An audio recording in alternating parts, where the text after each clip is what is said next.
মুখে ক্যামেরা দিকে দেখাও, ক্যামেরা দিকে দেখাও, ক্যামেরা দিকে দেখো, ক্যামেরা সবাই দেখো। মোবাইল আছে, তোমার মোবাইল আছে।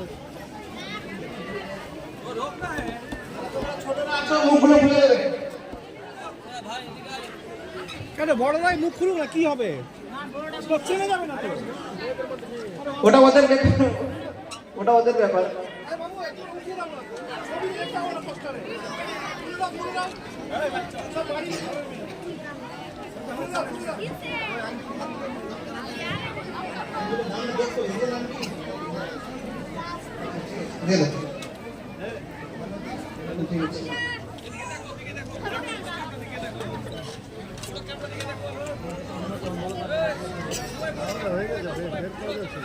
দাদা হয়ে গেছে, হয়ে গেছে? ঠিক আছে বাবু, এবার আপনারা পিছনে আপনারা দাঁড়িয়ে যান, এবার আপনাদের গ্রুপটা দাঁড়ান পিছনে। লাইনে দাঁড়িয়ে যাবেন।